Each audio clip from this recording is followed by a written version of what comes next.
নিজের শরীর পুরো আমার কবজায়, আমার ক্ষমতার বডি চলবে, কিন্তু ও যদি কোনোভাবে ওর বডি তোর কন্ট্রোল নেয় তাহলে হার্ট ছাড়াও একদম মরে যাবে। তো এই জন্য ওর বডিটা আমার কাছেই থাকবে। আর এই কথা বলে শকুনা করে কি, ওই ডেমনের কাছ থেকে যে আরেকটা আঙ্গুল পেল ওর, সেটা খেয়ে নেয়, যাতে সে তার এই বডিকে আরো কন্ট্রোল করতে পারে এবং আরো বেশি শক্তি পায়। আর এরপর সে নিজেকে মেগুমিকে মারার জন্য পুরো রেডি করে ফেলে। আর তারপর বলে এসবের কোনো মানে নেই, তবে তারপরেও তোমাকে এখন মারতে হবে আমার। আর মেগুমি তখন দেখে কিভাবে ইউজি আর মেগুমির পজিশন এখন বদলে গিয়েছে। যেমন প্রথমবার তাদের যখন দেখা হয়েছিল তখন মেগুমি মনে মনে এরকম ভেবেছিল যে দুনিয়ায় শুধুমাত্র একটা জিনিসই সঠিক রয়েছে, সেটা হচ্ছে দুনিয়া কারোর সাথে ভালো কিছু করে না। আর এই কথা মনে করে মেগুমা শকুনাকে বলে ইউজি এতটাও ভীতু নয়, যদিও সে জানে সে যদি তার বডিতে কন্ট্রোল ফিরে নেয় তাহলে সে মারা যাবে, কিন্তু তারপরে ও ফিরে আসবে, এটা আমার বিশ্বাস। কিন্তু শকুনা বলে ইউজি 1 নম্বরের ভীতু, আর সে অলরেডি ভেতরে যখন স্পেশাল গেটের সামনে পড়েছিল তখন কান্না শুরু করে দিয়েছিল আর আমাকে ডেকেছিল। কিন্তু মেগুমি তার এই কথা ইগনোর করে আর খেয়াল করে যে শকুনা ইউজির হাত হিল করে দিয়েছে, এর মানে হচ্ছে শকুনা রিভার্স কার্স টেকনিক জানে। আর তখন মেগুমি একটা প্ল্যান বানায় যে শকুনাকে সে এমন একটা ভরসা দেবে যে শকুনা এই দিল ছাড়া খুব বেশি শক্তি ইউজ করতে পারবে না। আর এই ভরসা যদি দেওয়া যায় তাহলে শকুনা করবে কি, ইউজির দিলটা আবার হিল করে দেবে, মানে দিলটা আবার নিয়ে আসবে। আর দিলটা যখন ঢোকানো হবে তখন যদি ইউজি আবার তার বডির কন্ট্রোল নেয় তাহলে তো ইউজি বেঁচে থাকবে। তো বেসিক্যালি এটাই মেগুমির প্ল্যান ছিল,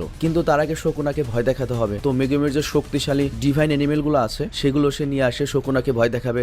বিষয়টা আমি তোমাকে বুঝিয়ে বলছি। এখন মেগুমির যে ডিভাইন অ্যানিমেল গুলো রয়েছে সেগুলো যদি শকুনাকে প্রায় হারিয়ে দিতে লাগে তখন কিন্তু শকুনাকেও বলবে যে তোমার দিল নেই এজন্য তুমি পারছো না, তো দিলটা আনো তাহলে তুমি পারবে। তো এটা হচ্ছে ওর টেকনিক। কিন্তু মেগুমি যখন তার মিউটাকে নিয়ে আসে আমরা দেখতে পারি যে মেগুমি আর মিউ দুজন মিলেও শকুনাকে কিছুই করতে পারে না। শকুনা তো পকেট থেকে হাতি বের করে না। আর তখন মেগুমি করে কি অরুচিকে তাকে, যেটা একটা বিশাল বড় সাপ, আর সেটা শকুনাকে মুখে তুলে অনেক উপরে নিয়ে যায়। আর তারপর মিউ কন্টিনিউয়াসলি শকুনের উপর হামলা করতে শুরু করে দেয়, কিন্তু শকুনা খুব সহজে সেই বড় মাপের সাপটার বারোটা বাজিয়ে দেয়, একেবারে মেরে ফেলে। আর যেহেতু এখানে অনেক খোলা এরিয়া ছিল এজন্য শকুনা করে কি মেগুমিকে এবার এদিক ওদিক ছুটতে থাকে। আর এটা কিন্তু কোনো ধরনের জাদু শক্তি ছাড়াই, শুধুমাত্র নিজের শক্তি দিয়েই। তো মেগুমি অবাক হয়ে যায় যে শকুনা কোনো ধরনের জুজুৎসু মানে মনে করো জাদু শক্তি, এটা ছাড়াই এরকম ভাবে আমাকে হারিয়ে দিল। আর এর আগে আমার অলরেডি ডিভাইন ডগ মারা গিয়েছে, আবার এখন আমার সাপ অরুচিও মারা গেল। তো আমি চাই না আমার আর কোনো ডিভাইন অ্যানিমেল মারা যাক। তো এই জন্য সে তার ডিভাইন অ্যানিমেল যে মিউ রয়েছে তাকে পাঠিয়ে দেয় যে তুই চলে যা। কিন্তু শকুনা তখন বলে তোমার কাছে এইসব মনস্টার রয়েছে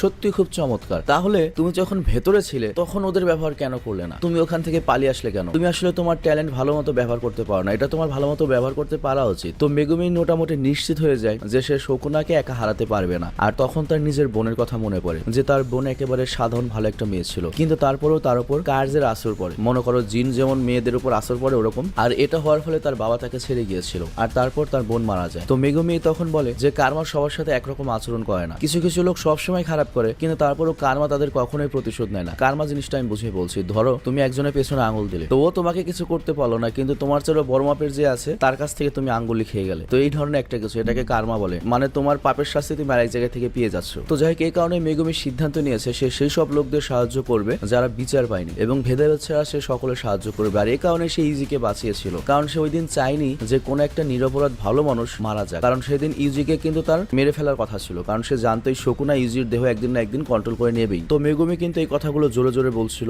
আর তারপর আরো বলে ইউজি আসলে একটা হিরো ছিল, ও কোনো ডরপোক নয়, ওর ভেতর কোনো জাদু শক্তি ছিল না, কোনো কিছু ছিল না, কিন্তু তারপর ওর নিজের জীবন বাজি রেখে লড়েছিল। ওর যাই হোক না কেন আমার চোখেও সবসময় হিরো থাকবে। তবে এই কথাগুলো কিন্তু ইউজি বডির ভেতর থেকে শুনছিল এবং ইউজির আত্মা তখন শক্তি পেয়ে যায় এবং আবারও তার বডিতে কন্ট্রোল পায়। আর ইউজি তার প্রশংসা শুনে এত খুশি যে সে যদি এখন মারাও যায় তার কোনো শোকতাপ নেই। কিন্তু আমরা জানি ইউজির বডিতে এখন কিন্তু কোনো হার্ট নেই বা হৃদয় নেই, ইউজি কিন্তু এই বডির কন্ট্রোল নিলে সে বাঁচবে না। তো ইউজির শরীরে তখন রক্ত বের হতে থাকে আর সে তার বন্ধু মেগুমিকে বলে বন্ধু প্লিজ নিজের খেয়াল রেখো, আর হ্যাঁ অনেক বড় একটা জীবন কাটিও। আর এখানেই ইউজি নিচে পড়ে যায় আর সে মারা যায়। তো এটা খুবই আনএক্সপেক্টেড একটা ব্যাপার ছিল। আর এরপর আমাদেরকে 4 জন লোককে দেখানো হয় যারা ভিড়ের মধ্যে দাঁড়িয়ে ছিল। তো ওখানে একজন ছিল মানুষের মতো দেখতে, বাকিগুলো ছিল হচ্ছে কার্যের মতো দেখতে। তো যাই হোক, তারা যখন নিজেদের মধ্যে কথা বলছে তখন আমরা তাদের কথায় বুঝতে পারি যে তাদের মধ্যে এখানে যে জাদুকরটা রয়েছে মানুষের মতো সে একটা শকুনার আঙ্গুল খেয়ে নিয়েছে। আর এটা দেখার জন্য যে শকুনার ক্ষমতা তারা কিভাবে ব্যবহার করতে পারে। আর এরপর তারা একটা ক্যাফেতে আসে আর এদের মধ্যে যে মানুষ ছিল